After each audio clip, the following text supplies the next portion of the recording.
Alors, bonjour à tous, à ceux qu'on connaît ou à ceux qu'on connaît moins bien. On ne sait pas exactement à qui sera destinée forcément cette vidéo, mais on va probablement à nous-mêmes pour commencer. Bonjour Niche du futur. Mais à la mettre en ligne. Alors, pourquoi est-ce qu'on fait cette vidéo? Déjà, actuellement, on est en début janvier 2022 et on est au mouillage à Palm Beach en Floride. Et on a notre départ pour les Bahamas qui est un petit peu retardé parce que on a été testé positif, enfin certains d'entre nous ont été testés positifs au Covid. Donc du coup, bah voilà, on attend d'avoir des tests négatifs pour pouvoir poursuivre notre voyage. Alors pourquoi on fait cette vidéo? Parce que certains d'entre vous le savent, on a fait des épisodes YouTube un peu classiques. Et le truc c'est que ça demandait quand même beaucoup de travail et que c'était pas évident de faire ça tout en étant en mer, en n'ayant pas internet, en n'ayant pas tous les moyens techniques. Donc on a fait je crois 6 ou 7 épisodes, un truc comme ça, qui sont sympas et quand on les revoit on se dit c'est quand même dommage, à l'époque on avait des souvenirs, on filmait, on avait des trucs. Et même si on souhaite plus trop tenir le rythme de ce que c'est de produire un épisode tous les X temps, même si c'est un par mois, en fait c'est beaucoup quoi. C'est chronophage. Ouais, c'est hyper chronophage quoi. Et techniquement des fois ça plante et on est en mer, donc ou au mouillage, donc c'est souvent assez compliqué. Donc ce qu'on s'est dit, on a fait une pause, on a continué à faire des films, des petites vidéos, des photos, un peu comme tout le monde, avec les smartphones, avec notre équipement. Mais en même temps, on se disait, ça reste sur les cartes mémoire, c'est pas vraiment mis en forme et c'est un peu ballot quoi. Donc la dernière idée du moment, c'est de vous raconter un peu ce qui sépare le dernier épisode de la chaîne YouTube Sailing en Danza, voilà. C'est le dernier épisode qui se termine en gros avant qu'on quitte la Martinique en 2020 vers les États-Unis jusqu'à aujourd'hui, et on fera peut-être un autre épisode, un autre récit global de ce qu'on a fait. Donc on va juste vous parler comme ça, on a fait un peu la liste de tout ce qui nous est arrivé, donc j'espère qu'on va pas trop vous ennuyer. Et puis on va illustrer ça avec les différentes photos et les différentes petites vidéos pendant qu'on est en train de parler sur tout ce qui a pu se passer. Donc voilà, comme ça risque d'ennuyer un petit peu les enfants, on voulait juste qu'ils vous fassent un petit bonjour. Voilà, Clémence, ça y est, elle en a déjà marre. Donc on vous laisse dire bonjour.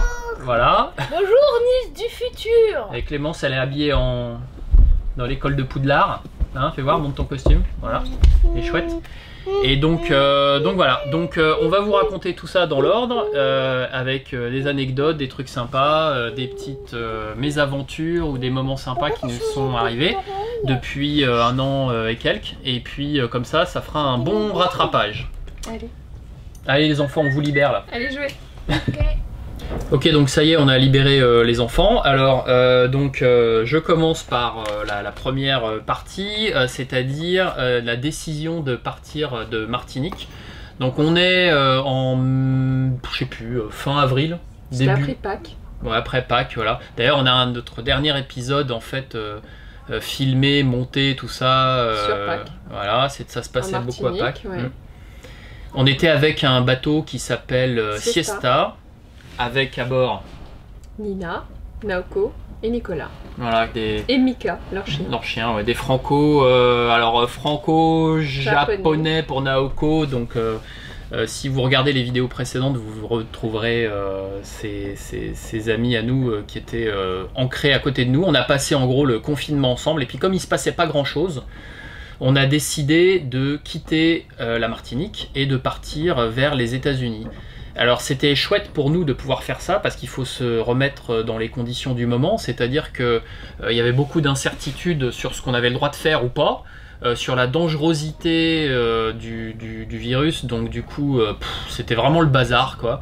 Il se passait rien quoi. On était au mouillage, personne bougeait, on avait juste le droit d'aller faire nos courses comme vous tous j'imagine à l'époque. Et donc on a pris la décision de partir. Alors le premier truc qu'on a fait, c'est qu'on a fait une navigation avec Siesta vers Grand'Anse. Donc on a fait ce petit mouvement en Martinique et ensuite on a dit au revoir à nos amis de Siesta qui pour info aujourd'hui sont en Polynésie française. Donc eux ils ont passé le canal de Panama, ils ont continué à naviguer et leur destination c'est le Japon. Et donc on leur a dit au revoir et Clémence particulièrement, puis Nils qui avait bien sympathisé avec Nina pendant cette période, ils leur ont fait des grands au revoir depuis le bateau, on s'est croisés et on les a laissés derrière nous pour une navigation de 10 jours. 10 jours, c'est ça, en longeant tous les Bahamas, côté est. Et on a essayé justement de prévoir quelques points au cas où s'il y avait des problèmes météo pour se rabattre. Mais on n'avait pas les autorisations de s'arrêter tant qu'on ne faisait pas la route directe pour faire notre entrée aux États-Unis à Saint-Augustine. Alors d'abord on est passé, en fait pour reprendre le trajet exact, on est donc parti ici de Martinique. Ici de Martinique, on est passé près des îles Vierges, à côté de Porto Rico.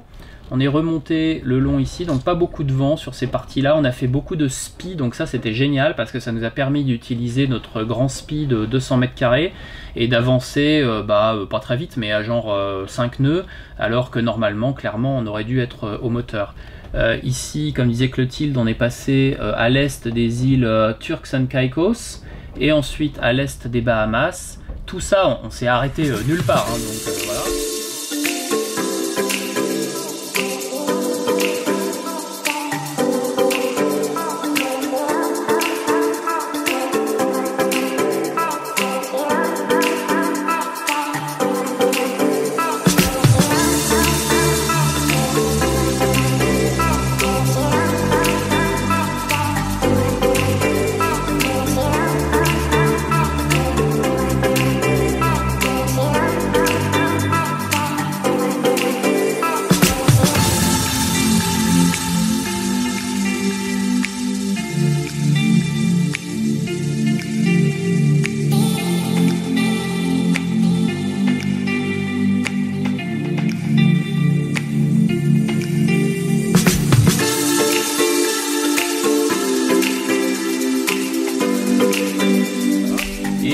Arrivé de ce côté là, je le vois pas sur la carte, mais on est arrivé à Saint-Augustine, donc dans la partie nord de la Floride, aux États-Unis, et donc à cet endroit là.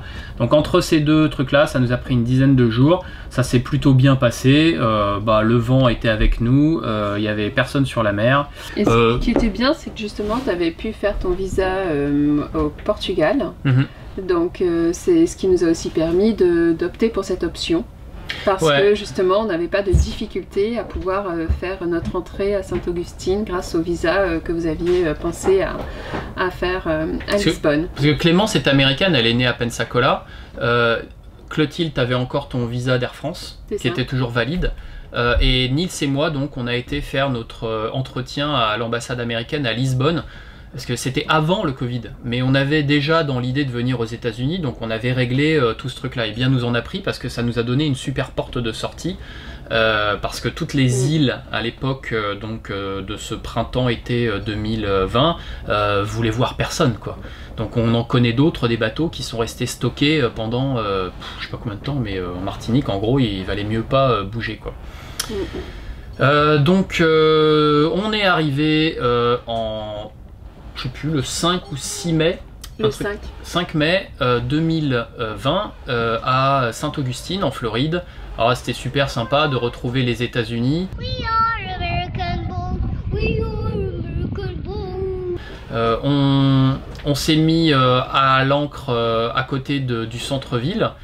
Donc Saint-Augustine, c'est d'après eux la plus vieille ville des États-Unis. Alors c'est la plus vieille ville permanente. Parce qu'il y a d'autres campements qui avaient été faits, mais donc c'est une ville assez intéressante parce qu'elle est remplie de vieilles bâtisses, de vieux trucs et tout ça. Maintenant c'est vieux version États-Unis, quoi, hein. Faut pas penser Notre-Dame, quoi, hein.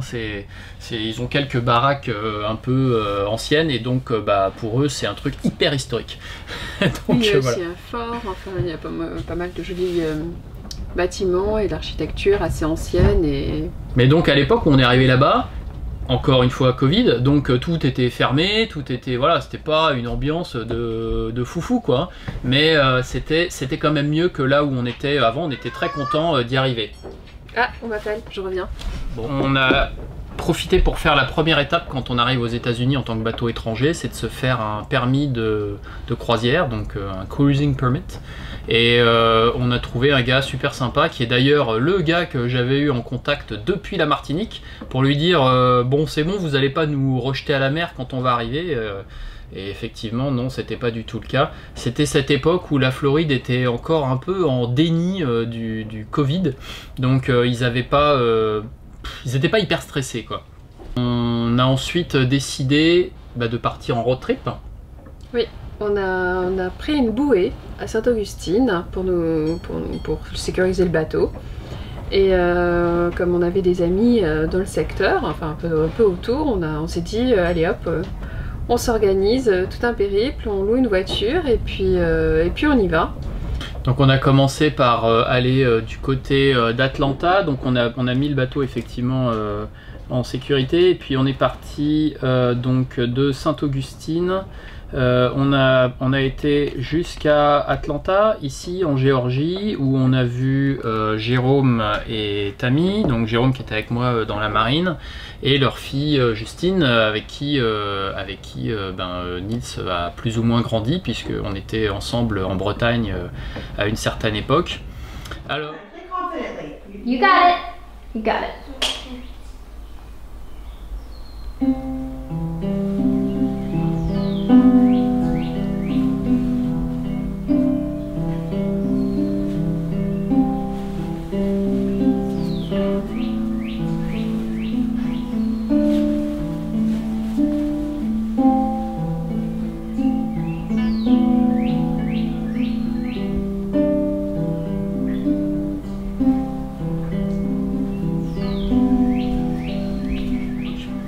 Alors on est arrivé là-bas, donc c'était cool de revoir un peu de choses, on va dire, du côté urbain, des facilités aussi, hein, les magasins, tous ces trucs super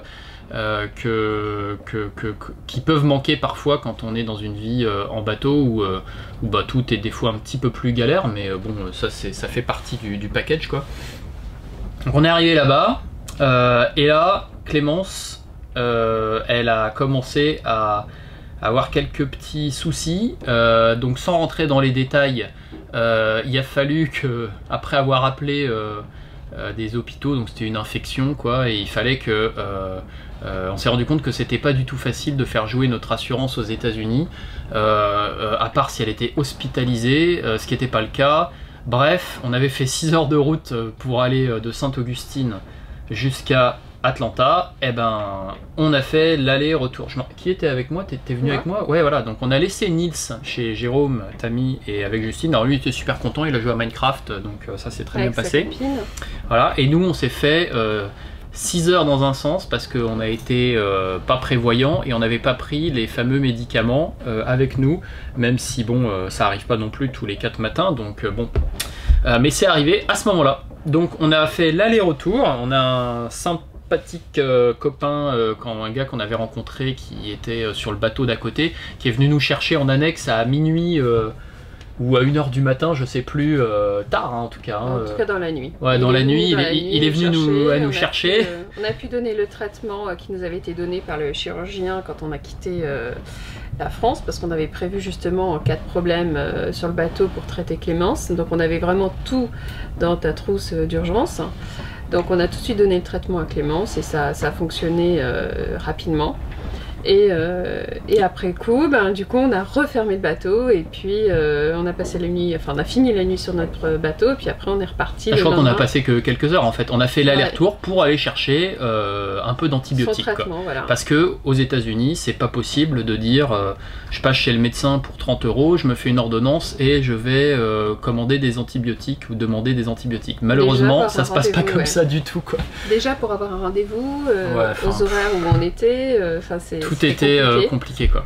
Et les urgences, ils étaient dans le début du Covid, donc ça a été pas possible. Donc du coup, notre décision a été bon, allez, on a tout ce qu'il faut sur le bateau, on rentre et c'est fait. Bon, après on a quitté Atlanta, on a poursuivi notre voyage vers Pensacola et ah non d'abord on a été voir donc un ancien copain avec qui j'étais en école de pilotage il y a quelques années à Méridian et qui s'appelle Marc et qui a été pilote dans la Navy et qui maintenant vole dans le civil pour Delta Airlines. Donc on a été le voir dans sa maison pas loin d'Atlanta et on a fait un peu plus connaissance avec sa famille qu'on connaissait déjà parce qu'on les avait vus quand on vivait en Floride. Donc Mark, Tiffany, Kayson et Katie Grace et qui sont leurs enfants et donc ils nous ont accueillis quelques jours dans leur maison, c'était sympa. On s'est baladé sur qu'est-ce qu'on a fait de spécial, on a été sur les lieux du tournage de Walking Dead.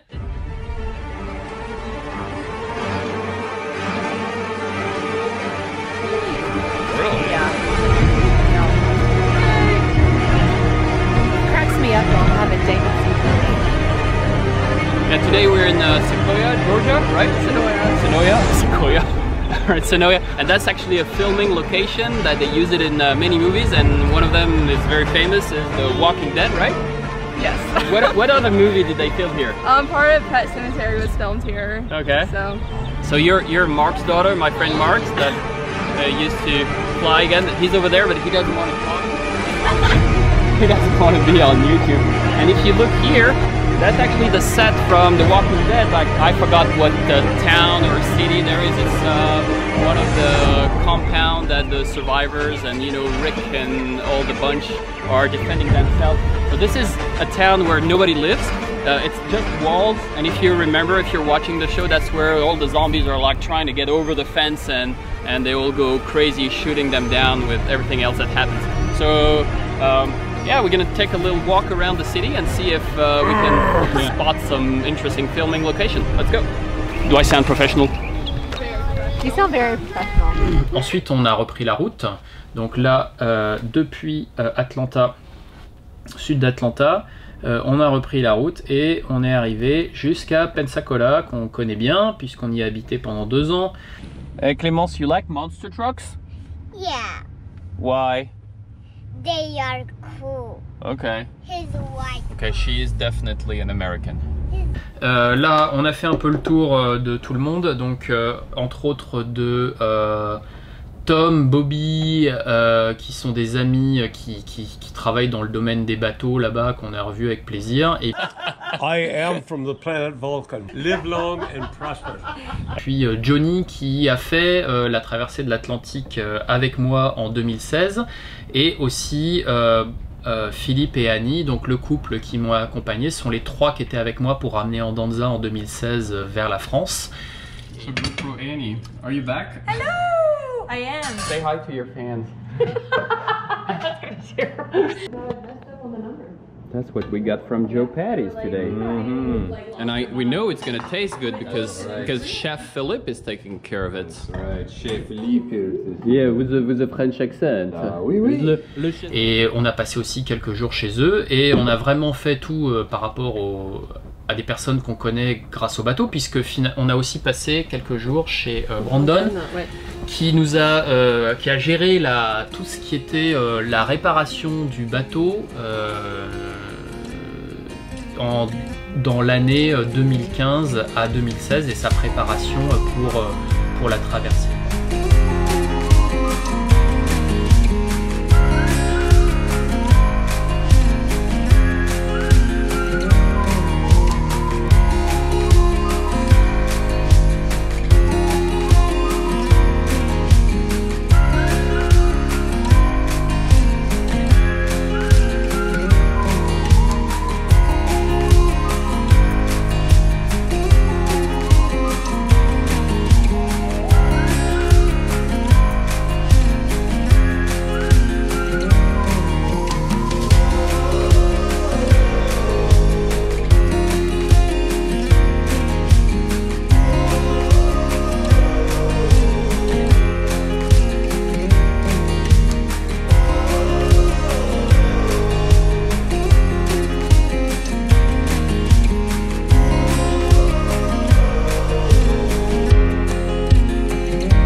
Where are we going? What the hell? To the what? To the water slide! The water slide? Clémence, do you know what a water slide is? Yeah, Are you sure? it's sting you. It's doing a U.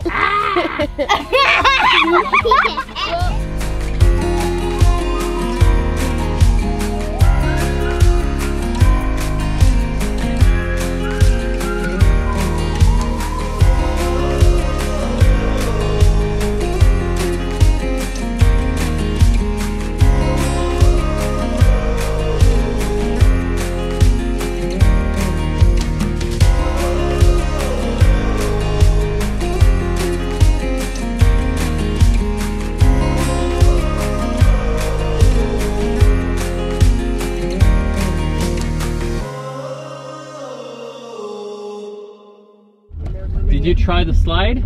Yeah, I didn't love it. You didn't love it? I don't. It was like too fast? Yeah, Okay. I loved it.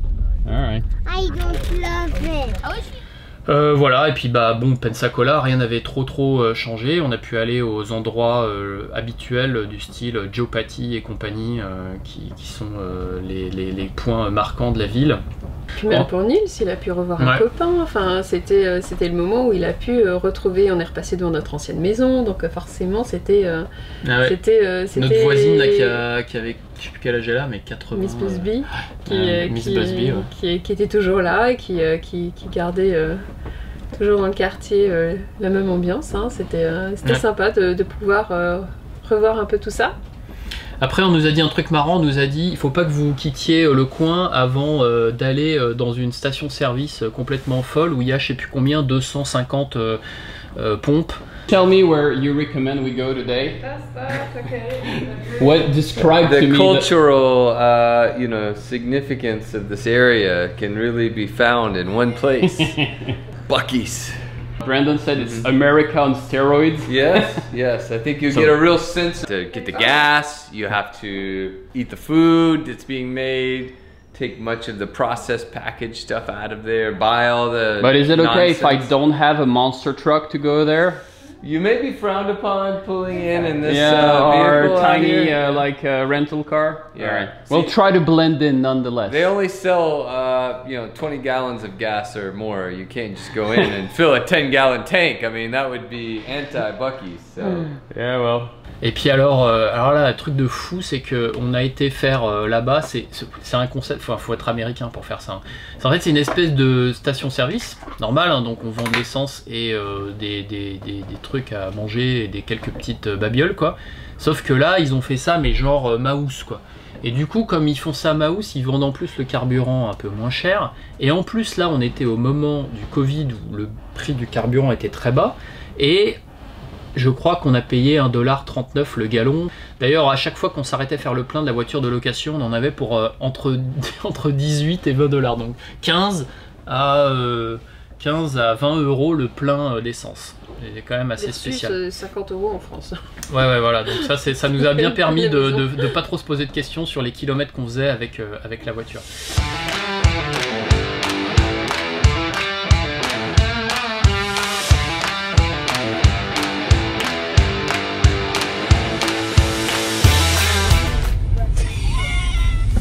Les tarés.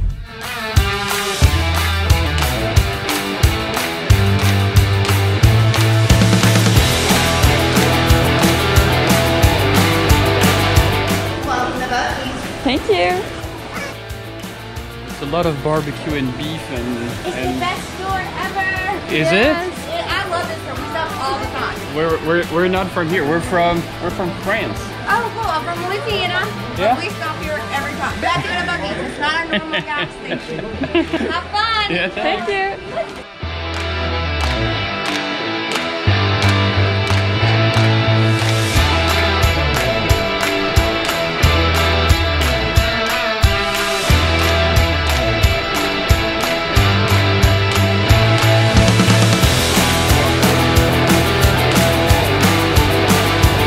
Looks like BB guns. Looks like a real gun.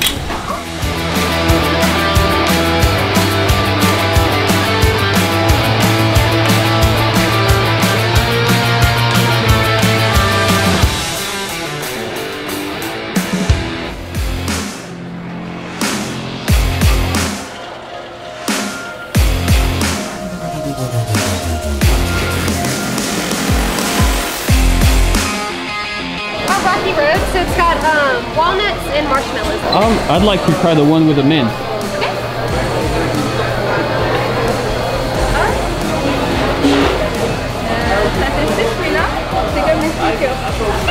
All right. Thanks a lot. You're welcome. Have a good day. Have a good day.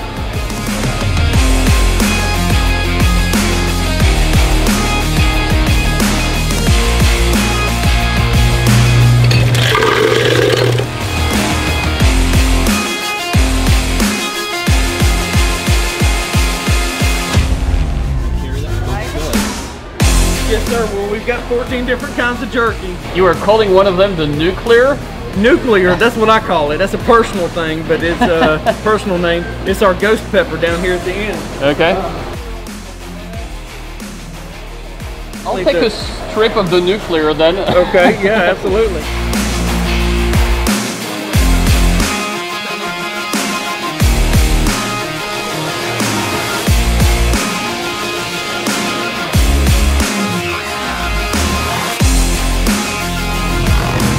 So that's it, that was our visit to Buc-ee's. I got my 99-cent cane sugar cola, giant extra large size. I got the almond wrapped in sugar. I got my True Chopper barbecue beef brisket sandwich, like 2 pounds of beef jerky. You wanna drink my cola? Yeah, I love my Coca-Cola. I drink taste it, let's I don't like it, and maybe I like it. Donc voilà, on est retourné au bout de 15 jours sur Jacksonville, non, sur Sainte-Augustine. Jacksonville, c'était un peu plus au nord et on a mis les voiles vers notre... donc on a suivi, on a continué le trajet donc à partir de Sainte-Augustine.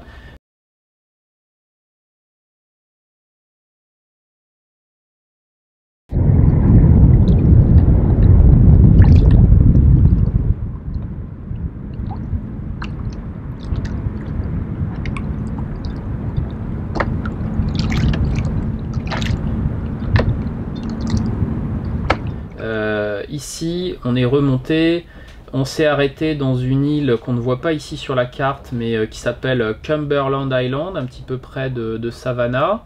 Et à cet endroit-là, qu'est-ce qu'on a fait? Eh bien, je suis descendu dans l'eau pour nettoyer la coque du bateau. Donc on s'est mis à l'ancre juste devant une partie de ce qu'on appelle l'ICW, c'est-à-dire l'Intracoastal Waterway. C'est en fait un canal qui permet de connecter quasiment les grands lacs, toute la côte est des États-Unis jusqu'au sud, tout en restant à l'intérieur de l'Atlantique. Donc c'est génial pour les bateaux qui peuvent l'emprunter. C'est pour ça qu'il faut faire moins de... Combien ? 65 pieds. Voilà. Si le mât fait moins de 65 pieds, on passe parce qu'il y a des ponts. Et nous ? Nous on fait 72-73 pieds, donc ça passait pas, donc nous de toute façon c'est à l'extérieur. Mais là il y avait un petit morceau d'ICW où il n'y avait pas de pont. Alors on s'est dit bah tant qu'à faire, on va en faire un petit peu. Mais avant ça donc je me suis dévoué. Bizarre et personne d'autre n'a voulu se dévouer. On avait pour aller nettoyer la coque. Heureusement parce qu'on t'a mis comment dire une cagoule, t'as mis tout parce que tu avais des petites crevettes. Il y a des milliards de crevettes qui se nourrissaient sur la coque. Du bateau quand on nettoie, on frotte et ben forcément ça faisait un beau nuage et ben où est-ce qu'après elles vont sur mais la partout, personne qui est la plus proche. Rentre dans le nez, dans les oreilles. Donc t'avais la combinaison entière. Ouais. Plus ça. Mais la première fois, je l'avais fait à Sainte-Augustine rapidement. Mais en fait, la deuxième fois, donc là, à côté de Cumberland Island, je l'ai mis parce que c'était de la folie, quoi. Les trucs, ils te rentraient de partout, quoi. Donc du coup, un petit coup de nettoyage de la coque. On est passé devant une base de sous-marins nucléaires aussi à cet endroit-là. Sainte-Marie, justement, c'est assez bien profond et pour les bateaux, c'est parfait pour rentrer. La passe est bien large. Elle était large. On l'a vécu dans d'autres conditions, mais ça sera dans un autre épisode. La passe est bien large et justement, c'est bien profond pour les sous-marins. Donc, l'entrée de nuit ou quoi que ce soit, ça se fait, quoi. C'est bien.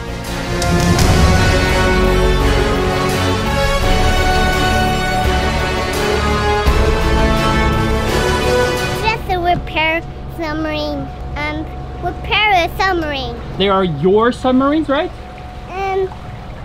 all Americans, they protect me. All the American is here to protect you? Yeah, yeah, yeah, yeah. I am a kid. This cannot is killed out by zombies. Yeah.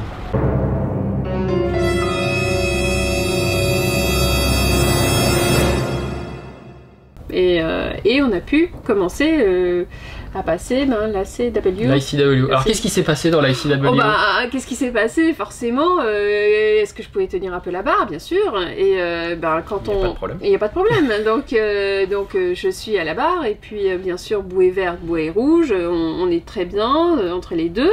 Mais manque de chance, j'étais bien dans les deux bouées, hein, il faut bien penser. Oui. Eh bien, la coque avant gauche s'est enfoncée dans la vase, hein, ouais. Et on a commencé à se bloquer. Donc Yannick est venu et m'a donné un coup de main. Il a fait bon, des démarches. Pas très grave. Il a fait des démarches pour essayer de remettre marche arrière, tout ça, et puis il a réussi à nous sortir de l'empêtrement. En gros, avec un peu de marche arrière, on a réussi à se sortir, mais il faut bien visualiser ce que l'endroit, c'est que c'est des marécages en fait, ouais. Et il y a en fait cette espèce de comme une rivière, en tout cas sur cette portion là, qui serpente entre tout ça. Donc il y a des piquets partout, des fois c'est plus étroit, des fois c'est un peu large, des fois on passe devant une petite ville, des fois il n'y a rien, des fois c'est du canal. En fait c'est l'ICW, c'est ça, c'est un... Et puis il suffit qu'il y ait un peu de courant, donc la vase elle est facilement décalée, il faut que ce soit encore maintenu propre et que justement ce soit dragué, et c'est pas forcément on est assez large. Moi, ma théorie, c'est que c'était pas dragué entièrement sur les deux. Mais c'est pas dragué partout, hein, donc. Voilà, bon. Donc j'étais peut-être un peu trop proche d'une bouée par rapport à l'autre et pas à 100% au centre, et ça n'a pas loupé quoi. Donc on est ressorti dans l'Atlantique parce qu'après, la portion d'après, il y avait des ponts. Donc on a dû ressortir. Alors sur les cartes, il y avait marqué des bouées pour pouvoir nous aider à sortir proprement, correctement, avec des profondeurs intéressantes, toujours draguées, organisées quoi. Sauf que sur le terrain, qu'est-ce qui s'est passé? On n'en a vu aucune. Donc on sort de la passe dont je me rappelle plus le nom, qui était un peu au sud de Charleston. Et en fait, aucun des marqueurs qui étaient prévus n'était là, et le sondage, la profondeur sous le bateau, c'était toujours facilement 2 mètres de plus que ce qui était prévu. Or, on était déjà quand même avec pas une grosse marge. Donc il y a des moments où on passait, il y avait moins d'1 mètre sous le bateau. Et il faut imaginer qu'à cet endroit-là, le plateau en fait continental sur le bord, sur la côte des États-Unis, il remonte vraiment. On est vraiment pas profond en fait. Peut-être une dizaine de mètres, 8 mètres, 5 mètres dans certains endroits, en étant quand même assez loin des côtes. Hein. Donc du coup là, bon, c'était pas super. Heureusement, on était de jour, il faisait beau et tout ça, donc pas de souci. Mais c'était un peu, on avançait dans le bleu, quoi. Ce qui était un peu surprenant pour une côte au demeurant super bien balisée, comme celle des États-Unis. Voilà, après une petite interruption technique, où je me suis rendu compte que je sentais plus rien, donc je dois vraiment avoir le Covid. Donc en fait, à la sortie de l'ICW, on a remonté après une navigation qui m'a pas laissé un souvenir particulier, donc ça a dû bien se passer. Et on est arrivé à Charleston. Alors tout en sachant un truc qu'on n'avait pas dit, c'est qu'à Charleston, depuis déjà Saint-Augustine, on fonctionnait en monomoteur. Parce qu'on s'est rendu compte qu'il y avait de la mayonnaise dans la transmission tribord. Transmission, c'est ce qui est entre l'hélice et le moteur, et elle baigne dans l'huile normalement, de l'huile claire, transparente. Et là en fait, il y a de l'eau qui rentrait dedans, donc il y a des joints en fait qui sont en bas qui isolent en fait l'arbre d'hélice vers l'extérieur, donc 2 joints SPI, et c'est souvent eux qui sont en cause quand on a ce genre de problème. Alors ça se résout en sortant le bateau de l'eau et en changeant ses joints. Sauf que des chantiers qui peuvent sortir un catamaran large de 8 mètres comme le nôtre, 7,80 mètres exactement, il n'y en a pas des masses. Ils sont soit dans le sud de la Floride, c'est-à-dire à peu près là où on est actuellement, du côté de Miami, Fort Lauderdale, toute cette partie-là, mais nous on était déjà plutôt ici, quoi. Plutôt sur le nord de la côte est des États-Unis. bon, pas encore le nord, mais le centre, quoi. Et là, il y en a quelques-uns, mais pour diverses raisons, c'était jamais vraiment possible. Donc, des délais raisonnables aussi. Ouais, il y avait des histoires de délais. Il y avait des histoires de coûts aussi. Des délais, de coûts, et puis selon aussi la météo, qu'il fallait qu'on avance, donc on ne pouvait pas non plus stagner, étant donné que la période des cyclones arrivait. Ouais, donc effectivement, on est monté et on est arrivé face à Charleston, et justement là on s'est bien rendu compte qu'il nous manquait un moteur, parce que en gros on est arrivé un petit peu trop tard par rapport à la marée dans l'entrée de Charleston, et on s'est retrouvé ici en train de lutter contre le courant, et est arrivé un orage qui nous a mis 35 nœuds de face, et à un moment le bateau est parti en vrac sur le côté et ne pouvait plus tenir. En fait, on n'avait plus de vitesse dans l'eau, quoi. Et bon, on s'en est sorti, hein, on a fait un petit tour, je sais plus trop comment on s'en est sorti, mais on a fini par réussir à rentrer. Ça nous a juste demandé plus de temps. Mais bon, voilà, on a fait toute cette remontée vers le nord des États-Unis sur un seul moteur. Bon, comme quoi c'est possible, c'est l'avantage du catamaran aussi, quoi. Arrivé à Charleston, ville sympa. Très sympa, en plus, comment dire, centre-ville historique, donc intéressante au point de vue culture, histoire encore pour les enfants. Et on est arrivé malheureusement à une mauvaise période, hein. C'est là où il y avait les émeutes. Ouais, alors certaines des toutes premières émeutes un peu de Black Lives Matter, et alors donc ambiance particulière en centre-ville avec des gars bizarres avec des M16 qui se baladaient, des civils, hein, avec leur 4x4, donc ça c'était les miliciens anti-Black Lives Matter, et les Black Lives Matter qui eux étaient en train de manifester dans le centre-ville avec l'hélicoptère qui tournait autour la nuit. Donc nous on est rentré après notre petite mésaventure là pour réussir à rentrer en monomoteur. On s'est ancré près du centre-ville, malgré ces petits soucis qui étaient surtout la nuit, hein, le soir, que nous on a regardé depuis le bord, hein. On a visité la ville, et puis comme disait Clotilde, il y avait plein des vieilles maisons. On est un peu dans l'ambiance coloniale, sans que ce soit autant on emporte le vent avec les plantations de coton.